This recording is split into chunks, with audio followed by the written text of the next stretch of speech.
Bonjour Céline. Bonjour Sophie. Bienvenue à Trois-Rivières. Merci beaucoup. Vous faites une tournée des régions dans le cadre de la campagne électorale. Ça vous ramène un peu sur le terrain. Est-ce que ça vous manque le terrain? Oui, ça me manque. C'est sûr que ça me manque. Ça me fait du bien de venir un peu prendre le pouls, puis sentir un peu, voir un peu ce qui se passe à l'extérieur et tout ça. Oui, ça me fait plaisir. D'ailleurs, déjà la semaine dernière à Montréal, j'avais tellement envie d'aller voir que je suis allée dans un marché public juste pour essayer de un peu parler à des gens puis savoir comment ils se sentaient dans cette campagne-là, si ça les intéressait déjà et tout ça. Parce que vous avez tellement fait de place dans le monde, oui. Vous avez tellement une carrière sur le terrain incroyable. J'imagine que c'est différent de maintenant animer le téléjournal depuis plusieurs années. Oui, mais pour vous aussi, j'imagine que c'est différent parce que c'est sûr, on commence souvent sur le terrain, puis ensuite on devient chef d'antenne. Oui, je dirais que c'est complètement différent. Mais moi, j'adore le téléjournal. J'ai toujours travaillé pour le téléjournal de 22 heures et tout ça, pour Bernard de Rome avant et tout. Donc, pour moi, c'était un peu naturel en revenant au pays d'espérer pouvoir faire ce travail-là. C'est différent, les responsabilités sont différentes. Je trouve que c'est plus de discipline, moi, je trouve. Vous, non? Oui, moi j'ai fait du terrain pendant quelques années seulement. J'ai pas une grande carrière comme la vôtre sur le terrain. Oui, de la discipline. Il faut toujours être là tous les soirs, en forme et avoir vraiment bien maîtrisé tous les sujets. C'est beaucoup. Moi, quand les gens me posent la question, souvent je dis, quand j'étais sur le terrain, je devenais spécialiste en une journée d'un sujet. C'est ça. Tandis qu'en étant chef d'antenne, il faut connaître tout. Il faut tout savoir de toutes les nouvelles dont on parle. Il faut tout connaître. Donc, c'est la masse d'informations à traiter devient très élevé. Là. Le matin, les journaux, il faut les lire, il faut écouter la radio, il faut s'informer. Encore plus, je pense, que quand on est sur le terrain, parce que sur le terrain, on a notre sujet à traiter.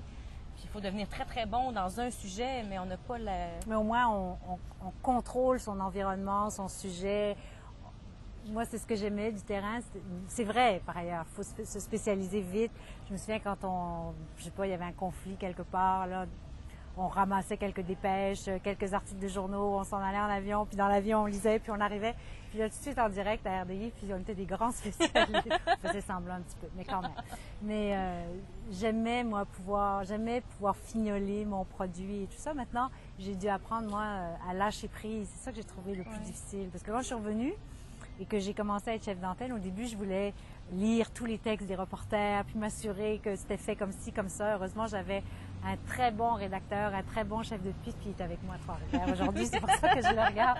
Mais ça, il a fallu que j'apprenne à lâcher prise un peu, puis à me dire que moi, mon rôle est un peu différent maintenant et tout ça. Moi, j'avais trouvé ça. Ça m'a pris quelques temps à m'ajuster, en fait, à ce nouveau rôle-là. Qu'est-ce qui vous avait amené au départ à devenir journaliste? Moi, je suis un peu comme Obélix, je suis tombée dedans quand j'étais petite. Mon père était journaliste à l'écrit et puis après ça, avait beaucoup voyagé et tout. Donc moi, c'est sûr que j'étais attirée vers ce métier-là.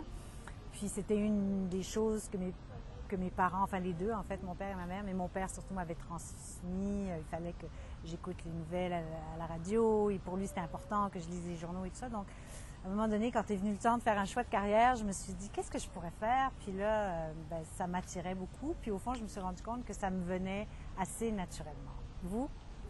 Moi, vous allez trouver ça drôle parce que ma mère m'a raconté une anecdote quand j'ai été nommée chef d'antenne. Quand j'avais 5-6 ans, vous étiez à Moscou. C'est vrai? Et j'avais dit à ma mère qu'un jour, j'allais faire ça. Ah, c'est vrai? Oui, vous faisiez un reportage à Moscou, puis... j'avais dit à ma mère, moi un jour je veux faire ça, puis vous étiez comme mon idole quand j'étais jeune. Oh, vraiment? Non, mais pour vrai, je vais rougir. Ça peut sembler un peu préparé d'avance, là, mais puis ma mère m'a raconté l'histoire il y a quelques années quand j'ai été nommée chef d'antenne à 4 ou 5 ans, quand je vous avais vu en train de couvrir je sais plus quoi à Moscou, ça m'avait frappé. C'était ça que je voulais faire. C'est sûr que l'image aussi à Moscou, c'était frappant parce que c'était des années difficiles dans ce temps-là à Moscou et tout ça. Puis j'imagine.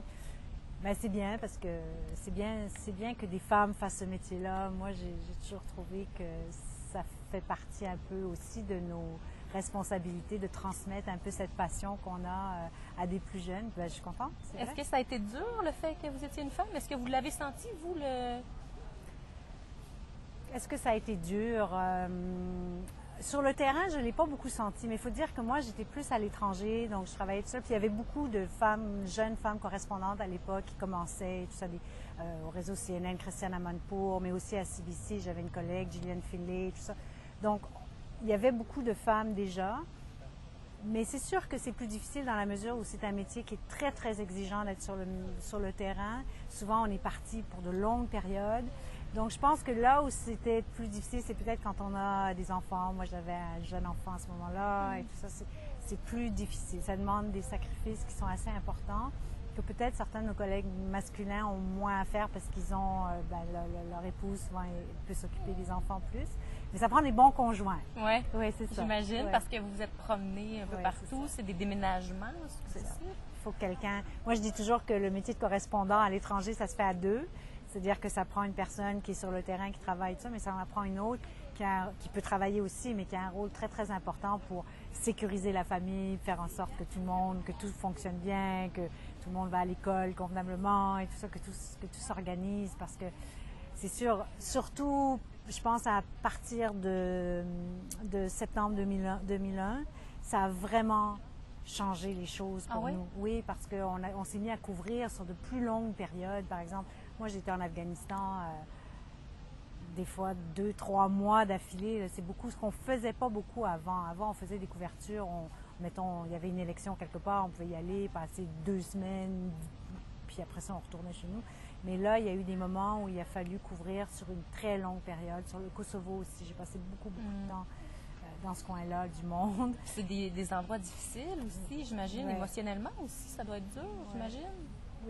Oui, mais en même temps, c'est tellement extraordinaire de pouvoir être là quand l'histoire se vit au jour le jour. C'est vraiment un privilège extraordinaire, je trouve. Mais c'est important d'être ici pour la campagne électorale maintenant. Ben oui, c'est sûr. Aussi important pour moi. De toute façon, je le vis de la même façon, là.